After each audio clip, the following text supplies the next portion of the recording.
A teacher is offering life advice to a student. The student says, "Two forces are fighting within me. One is evil and one is good." The teacher says, "Yes, and that same fight exists within every person." The student says, "But which force will win?" The teacher says simply, "The one you feed." We can see life through a lens of pessimism and dissatisfaction. We may feel discontentment within ourselves, within others, or with our circumstances. We don't feel happy, so we look around for the cause, for someone to blame. Why can't our partners be more supportive? Why can't our children be less demanding? Why can't our friends be more considerate? Why can't our coworkers appreciate our efforts? Why can't people be more polite and respectful?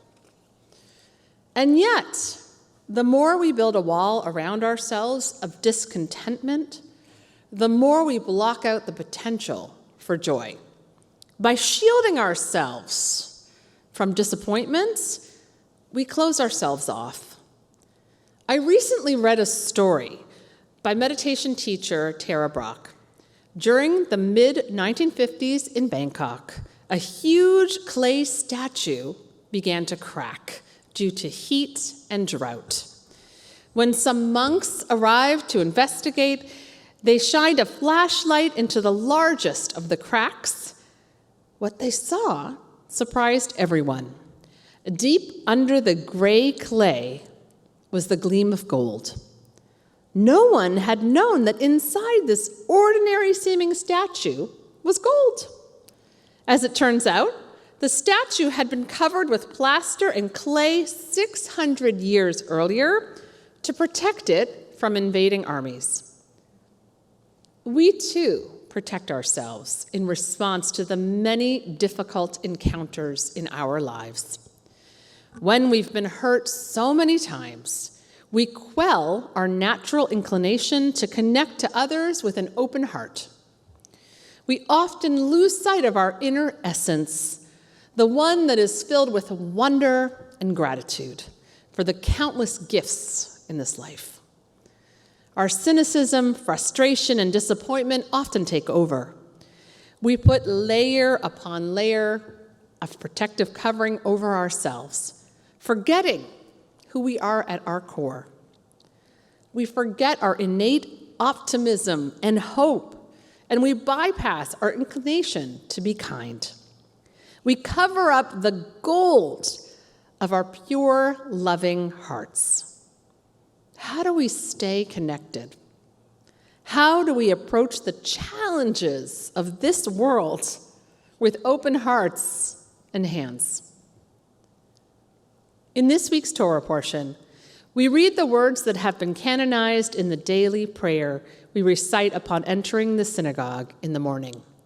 Ma tovu ohalecha Yaakov, mishkenotecha Yisrael. How beautiful are your tents, O Jacob, your dwelling places, O Israel. Jacob and Israel are, of course, the same person.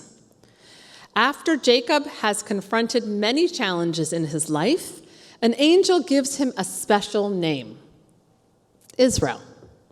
And yet, for the rest of his life, both names, Jacob and Israel, are used.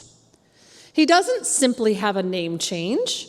Rather, he has two different names that represent different aspects of self. We, the people Israel, take our name from his, inheriting this legacy. Like Jacob, we are complex individuals with competing inclinations and perspectives. Our sage Sephorno writes, the Ma Tovu prayer reminds us that there is a duality inside of us. Jacob and Israel are one person with different characteristics. Jacob, Yaakov, the Akev, the heel, represents smallness, while Israel, the one who struggles with God and people, represents expansion. This reminds us that we have both levels, both qualities within us.